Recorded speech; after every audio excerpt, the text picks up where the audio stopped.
Bom, partindo pro terceiro lugar de. Fala aí, Henrique, quer falar uma coisa? Ou Jones, não sei. Não, eu já tinha encerrado já. Ah, beleza. Não, Então, pode cara, seguir, pode seguir. o meu terceiro lugar era o Zay Flowers. Não sei quem é o terceiro lugar de vocês, então, pra gente poder falar aqui. O meu, assim, até porque os outros dois eu gostei mais, mas é o Smith Indigba de Ohio State. Tô igual o Jones.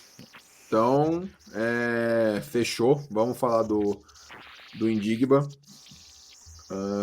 Cara, assim, vi muita gente alta nele. O pessoal do. No The Clock, eu não vou dar spoiler, mas. Porque quem quiser compre o gay pra dar moral pros caras, porque o trabalho dos caras é muito fera. Eles gostam bastante do Indigba. Eu acompanho outros perfis, né, igual eu falei aqui, The Pickzin, lá no Twitter, o Cougars BR também, que também soltaram as suas big boards aí nessa semana. E assim, ele é um cara que, pelo que eu tô vendo de vídeo opiniões, é um cara que obviamente vai estar em qualquer top 5. Acho muito difícil alguém colocar ele abaixo desse top 5. Mas, enfim, é um cara que vendo a tape. É porque é aquilo, cara.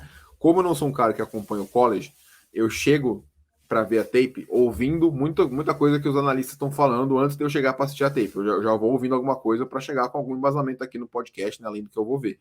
Então eu já cheguei com uma expectativa relativamente alta e falar, bom, beleza, muita gente cravando esse cara como um, vamos ver se ele é um mesmo. E eu não achei tudo isso, não, Jonas. Se você quiser compartilhar aí o videozinho dele, não sei se você já botou para compartilhar. Tô aqui, vou colocar. Beleza. Enquanto o Jones coloca, eu vou só compactuar com você, viu, Vitão? Fala aí. Que, meu, concordo com grau, gênero e número que você falou aí, tipo, o mesmo cenário que você falou aí é o mesmo cenário que eu tinha. Todo analista ou algumas perfis de NFL e de college dizendo que ele vai ser seria o wide receiver número 1.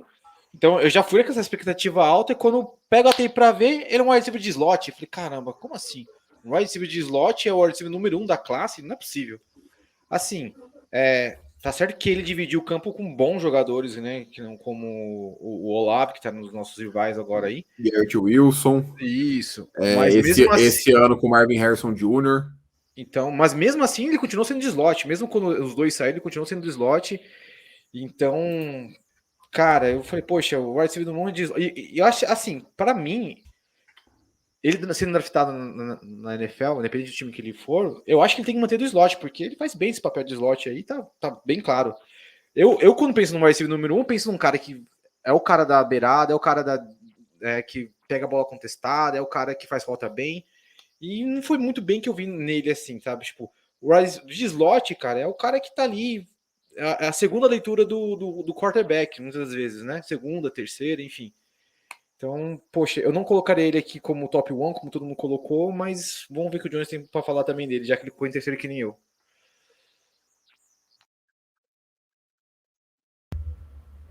Então, cara, uma coisa do Jackson Smith Njigba que me pega um pouco, assim, falando do jogador do que eu vi nas tapes, assim, ele tem boas mãos para fazer recepção, eles têm boas jogadas ali que ele soube improvisar para ajudar o CJ Stroud a achar janelas. Teve um momento que eu gostei do jeito que ele utilizou os moves no pé dele, principalmente, para ele dar uma parada, dar uns 2 segundos ali para o Stroud conseguir achar ele numa janela, então achei que ele clareou algumas rotas muito boas. E achei ele até rápido, só que senti falta em alguns touchdowns de uma velocidade final mais forte. Só que aí o ponto, assim, que no geral eu acho que vai fazer um pouco de falta para ele é que ele teve uma lesão muito cedo esse ano que ele não mostrou como que ele seria sendo wide receiver 1 sozinho. E assim, apesar do talento, vale lembrar, o ano passado, além de ter o CJ Stroud, que é talvez para muitos o melhor quarterback desse draft, ou não, ele jogava junto com o Garrett Wilson e o Chris Olave no mesmo time. E cara, esse é um ponto para mim que me pega um pouco, porque assim, a gente sabe, a gente viu em uma temporada de NFL a qualidade desses dois outros recebedores. E cara, isso mostra que o Njigba com o wide receiver 3, que foi o caso dele ano passado, ele foi muito bem utilizado. Então eu fico pensando que apesar de ele ter um, um atletismo ok para posição e tudo mais, se ele vai se vingar talvez como um recebedor 1, se de fato, que eu talvez ainda preciso ver um pouco mais de tape dele dos outros para confirmar se algum deles ainda me chama atenção como recebedor 1, ou se ele vai ser um sólido recebedor 2, assim. Vale lembrar, ele teve uma temporada em 2021 muito, muito boa, só que, cara, tipo, eu fico muito. Às vezes, quando eu vou ver muitos calouros que já jogaram com outros caras muito bons, eu fico muito preocupado com essa questão. Ele jogou num ataque muito forte, como é todo ano. O Ohio State sempre tem ataques muito fortes, mas principalmente a questão. A grande produção dele se deu num ano em que ele dividia ali. Espaços com 2 outros bons recebedores, então assim, ele tem muita qualidade, o jogador em si me chamou atenção em certos momentos, mas eu tô um pouco abaixo dele nesse hype, muito por causa desse fator também. E assim, acho que ele vai se tornar um wide receiver 2 de qualidade.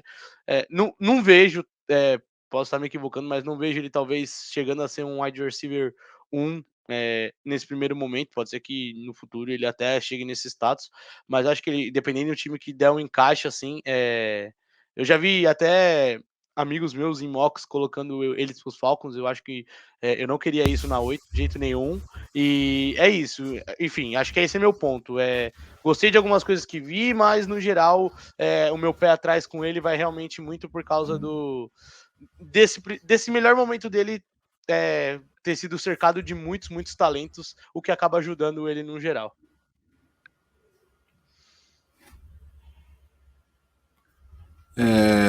Mano, assim, até demorei aqui pra poder pensar certo o que eu vou falar, pra não falar muita bobagem. Tipo assim, cara, ele foi muito bem, eu vou até tirar, acho que já deu pra ver bastante dos highlights dele aqui. E até para pegar o que o Luigi falou aqui, né? Do jogo dele contra o Utah, todo mundo fala desse jogo, que ele foi surreal, com quase 350 jardas e 3 touchdowns. Mas é o que você falou, até o Luigi falou, 2021, né? Então, eu sempre tenho, assim, eu entendo quem é analista bom, profissional, assim, tem que olhar os 3 anos, mas eu acho que no college, cara, as coisas mudam muito de um ano para o outro. Acho que o maior exemplo é do Joe Burrow, que foi um cara que explodiu no último ano e é um fenômeno aí na NFL até hoje. E o Luigi fala aqui, né? Bota ele do lado do London do Pitts para ver o estrago. Cara, eu acharia para deixar claro, né? Eu acharia o Indigo uma pique ruim na 8. Se por acaso, é porque eu não vou contar com esse cenário, né? Mas caso os Falcons desçam, dependendo de onde descer, se ele estiver lá, pô, show de bola. Mas tem outros nomes que eu preferia, por exemplo, em caso de trade down, eu prefiro outros nomes ainda na frente do Indigba caso estivessem disponíveis. Só para passar certinho os dados dele também, né? Ele foi um cara que em 2022 jogou, cara, não jogou, né? Praticamente, vamos ser sinceros, ele teve 3 jogos com 5 recepções para 43 yards, então o cara praticamente não jogou nesse ano. Em 2021, foi o seu grande ano de breakout, né? Ele teve 13 jogos com 95 recepções para 1.600 jardas e 9 touchdowns. Então, assim, e no primeiro ano dele, ele teve, assim, ó, em 2 dos 3 anos que ele esteve em Ohio, ele teve menos de 50 jardas recebidas no ano, em 2 dos 3 anos. Então, pô, você falar que isso não dá medo, para mim é loucura. Eu acho ele um bom corredor de rotas, mas tem um cara mais para frente que eu acho melhor. Eu acho ele um bom cara pós-recepção, mas o Zay Flowers para mim é melhor do que ele. Então, assim, ele talvez desses 5 que a gente vai falar, ele seja o melhor cara nas recepções, em recepção contestada e tudo mais. Mas é aquilo, cara. É o que o Jonas falou. Não sei botar ele como wide receiver 1, porque para mim, se você sair na primeira rodada, na minha visão, é que o time acredita que você vai ser o wide receiver 1 daquele time, só se você sair lá muito pro final, sabe? Mas, enfim. É um cara que eu acho bom, não acho ruim, mas outro ponto, não sei se alguém falou e eu acabei perdendo. A sua falta de velocidade final e de explosão. Senti muita falta disso no Combine. Eu comentei, foi isso mesmo. Então, no Combine, eu vou até pegar aqui, acho que ele fez 4.5, cara. Deixa eu até olhar aqui se tem. E, cara, não é nem demérito pra ele, porque ele não tem culpa disso, mas, assim, ele jogou com um QB melhor de todos os caras que a gente tá falando aqui. Sim. Isso aí ajuda muito, assim. O Stroud, principalmente no ano de produção dele, é muito mais QB que os outros que a gente dos outros jogadores tiverem. Então, acho que isso ajuda muito. Lógico que como eu disse... ele teve muito mais companheiros de wide receiver para poder abrir o campo para ele. Mas assim, igual eu disse, o Smith não tem culpa disso. Ele provou que, Não. assim, um ataque recheado, igual você falou, um wide receiver 2, 3, num ataque muito bom na NFL, ele provou que ele vai ser uma arma ferrada. Eu só tenho um pró contra que, assim, dependendo de onde ele cair, até para ser um wide receiver 1, talvez ele não seja tudo isso que ele mostrou em 2021 em Ohio State. É meu pé atrás com ele mesmo. E eu peguei aqui, ele fez 4.52 no 40-yard dash. Vai ter outros para comparação aqui, depois eu vou mostrar o porquê, mas, cara, 4.5 para um cara de 6'0", igual ele, menos de 200 libras, né? Isso aí dá 1,85 e 88 quilos. Esperava pelo menos um 4.4, mas desculpa, enfim. Acho que é um cara aí que vai render, mas eu acho que é meio para final de primeira rodada.